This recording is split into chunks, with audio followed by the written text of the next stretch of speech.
Olá, caros alunos, iniciemos mais uma aula de Filosofia do Direito. Nós vimos que o pensamento justo-filosófico no início da modernidade, ele se dá através do absolutismo e, posteriormente, através do iluminismo. Então, durante esse período vão surgir alguns filósofos que ficaram conhecidos como contratualistas. Nós vamos entender por que esse nome. Hobbes, Locke e Rousseau são esses expoentes do contratualismo, e eles influenciaram decisivamente os seus tempos no que tange a política, as lutas sociais, e cada um deles entende o contrato social de um modo bem específico, para proveitos políticos também específicos.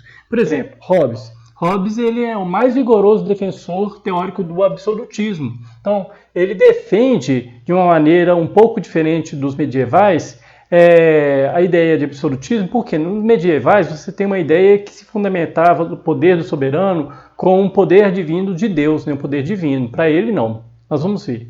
Locke, por outro lado, ele é o mais destacado pensador dos interesses da burguesia ascendente na Europa, e vai ser anti-absolutista e vai ser um dos fundadores do liberalismo.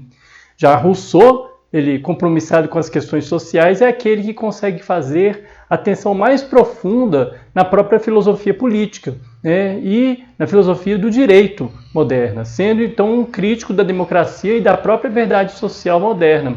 Ele vai ser considerado o elo histórico, uma ligação entre a modernidade, e a filosofia crítica contemporânea. Então, nessa aula, nós vamos falar um pouquinho sobre Thomas Hobbes, especificamente. Thomas Hobbes, ele vai representar o grande marco teórico do absolutismo. Ele viveu em tempos de turbulência da política.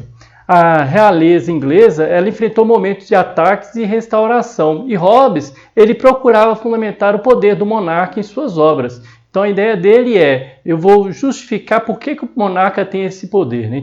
Hobbes, ele vai construir a sua filosofia política em franca oposição à tradição filosófica estabelecida desde Aristóteles. Então, a gente já viu que o fundamento do pensamento político de Aristóteles era o de considerar o homem como um ser social. Então, estaria na natureza do homem viver em sociedade. Uma andorinha só não faz verão, não era isso, Aristóteles? Então, a ideia é essa: o homem é um ser social. Naturalmente, ele tem a tendência a viver em sociedade. Hobbes ele inicia sua filosofia política de um ponto exatamente contrário. O indivíduo é a base de seu pensamento. Então ele vai dizer que não é natural que cada homem tenha associação com outros homens, mas que na verdade existe uma espécie de contrato, um pacto em que os seres humanos que vivem em função dos seus interesses pessoais passam a viver em conjunto. Então existe um pacto. E por que é necessário esse pacto? Na verdade, ele vai dizer que existe, na verdade, uma tentativa de satisfazer os próprios interesses. Porque a vida solitária ela gera preocupações, fragilidades e medo, porque não é possível a pessoa se defender sempre de todos ao mesmo tempo. Por exemplo, a pessoa ela pode ser mais forte do que eu e tomar o que é meu, mas ela pode ser também mais astuta. Então, nesse sentido, a origem de todas as grandes e duradouras sociedades não vem da vontade dos seres humanos entre si, mas do medo recíproco que uns tinham uns dos outros. Um é mais forte, mas o mais fraco pode se valer da astúcia contra o mais forte e assim por diante. Então, eu tenho a ideia de que o pacto vai me proteger disso. Todos buscam se defender conforme os meios que encontram. Disso resulta uma espécie de primeiro direito natural, que a gente chama de justnaturalismo, direitos naturais. Então, qual que é o direito natural que seria o mais alto direito natural para Hobbes, de todos os seres humanos? Seria, em suma, o direito à preservação da vida. Então, todos os direitos teriam como fim último a própria vida. Vivendo para a satisfação das suas vontades e para o resguardo de seus medos, os seres humanos eles estariam em conflito permanente. Então, o estado de natureza, assim sendo, é um estado de uma guerra de todos contra todos. Daí que veio aquela conhecida frase, o homem é lobo do homem, o homem nos lupus. Então, o que acontece? O homem é lobo do homem, nós vivemos uma guerra de todos contra todos, e nós precisamos nos defender. Como que a gente se defende de nós mesmos?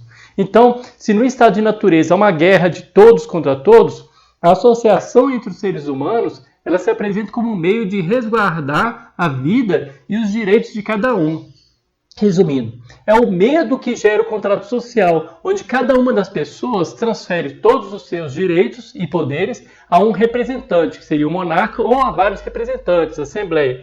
E esses representantes, eles irão olhar para os interesses de todos e para os interesses de cada um. Então, olha para você ver como é que justifica o poder do monarca nesse momento, né? Não é Deus que está dando uma procuração, é o próprio indivíduo, né? Nesse sentido, o pacto social, resguardado, né, na vontade comum dos contratantes, não teria para Hobbes a capacidade de unificar as vontades, nem de fornecer a paz e a segurança, a não ser que fossem transferidas também as vontades subjetivas ao Estado, que como vontade única ela agiria em todos os casos como se seus atos fossem os atos dos indivíduos. Então, o governante, quando age, é como se ele estivesse agindo em prol do bem comum e em prol do bem de cada indivíduo. Na obra de Hobbes, o soberano seria, então, a vontade única acima da sociedade. A diferença, então, do absolutismo apontado por Hobbes, pelo absolutismo lá da medieval, é exatamente isso, né?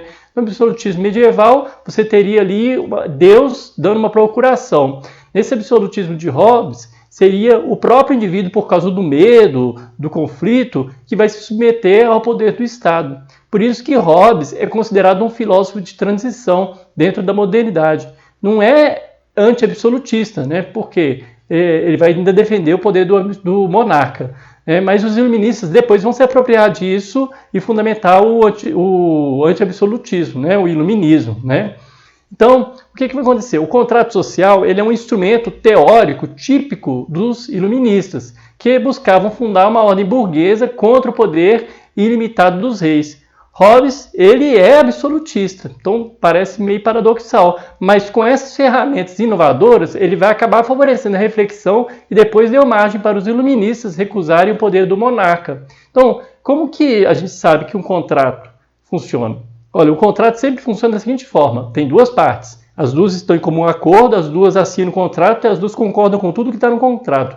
De que maneira, então, o poder de monarca iria se sustentar se as pessoas deixassem de concordar com o seu governo? Então, por mais que você dissesse, não, o poder do monarca foi transferido dos indivíduos para o rei, mas e se você disser que os indivíduos não querem esse poder? E aí, como é que fica? Também, em relação ao direito natural, ele vai inovar.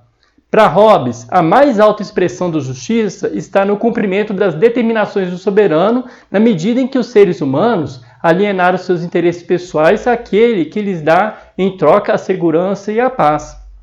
Mas, ao mesmo tempo, essa submissão ao poder estatal não nega o fato de que haja uma lei da natureza, que se expressa pela razão e que, justamente pelas insuficiências dos seres humanos em concretizá-la em estado de natureza, é suplantada pela lei civil do soberano. Então é mais ou menos, eu tenho uma lei natural, mas as pessoas não conseguem fazer com que essa lei natural valha, né? Então você precisa da lei civil para suplantá-la. Hobbes, além de ser absolutista e contratualista, ele também então é justnaturalista, né? Pensando exatamente naquilo que tem a justiça baseada na ideia de natureza, mas o Estado está ali para garantir esses direitos naturais.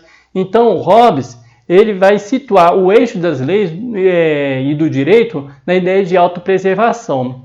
Então, ao contrário da tradição filosófica anterior e posterior, que sempre enxerga nos direitos naturais a dignidade do ser humano, a honradez, né? O ser humano é bom por natureza, Hobbes ele vai operar no sentido de fundar o direito natural apenas na ideia do interesse imediato do ser humano na sua preservação.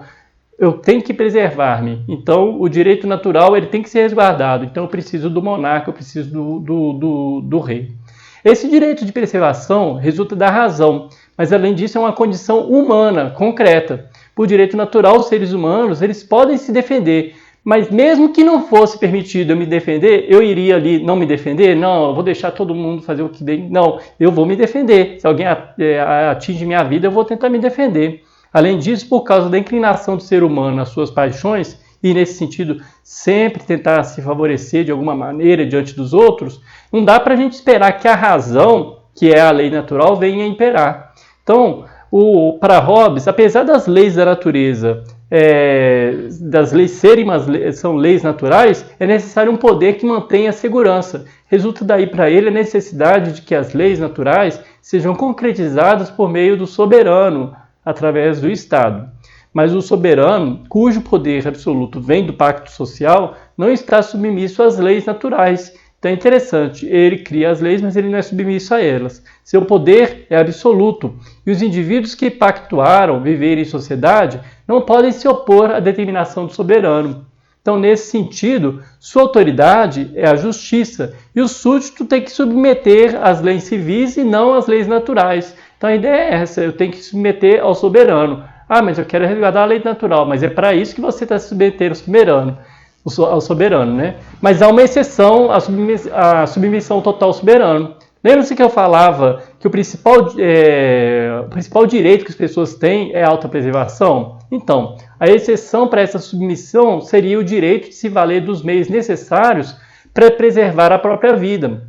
Então, o direito de autodefesa constitui a possibilidade de desobediência civil no pensamento de Hobbes. Ao alienar, né, o seu poder individual ao soberano, ou seja, dar uma procuração ao soberano no contrato social, o indivíduo ele jamais renuncia ao direito de autodefesa. Então, o principal direito natural proposto por Hobbes, que é o da autopreservação, ele não é alienável. Não existe um pacto que possa alienar esse direito natural, ele seria nulo. O direito à autodefesa não quer dizer, no pensamento de Hobbes, que o soberano não tem o poder de determinar, por exemplo, a execução. O soberano é absoluto e seu poder não se contesta em nenhuma decisão. Mas o indivíduo ele tem o direito de se preservar na sua própria vida, né? Então, ele sabe dos riscos que corre, mas ele pode tentar se preservar. Então, nesse caso, o direito natural ele se impõe contra o direito positivo. Por isso, de uma maneira bem peculiar, o pensamento jurídico de Hobbes ele afirma o direito natural, mas acaba dissolvendo esse direito natural no poder absoluto do soberano. Então, resumidamente, a gente percebe que os contratualistas, de uma forma geral, vão defender essa ideia de contrato social e todos eles vão pensar nessa ideia de direitos naturais, né, o justnaturalismo. Mas Thomas Hobbes vai pensar, nesse estado de natureza, os seres humanos são maus por natureza e existe uma guerra de todos contra todos. Se existe uma guerra de todos contra todos, eu preciso me preservar. Como eu preciso preservar, e isso é um direito natural, eu preciso que esse direito natural seja resguardado por um direito positivo. E esse direito positivo vem através do soberano. Por isso ele vai defender o poder que é dado ao soberano. Então eu espero que tenha sido claro. Até a próxima aula.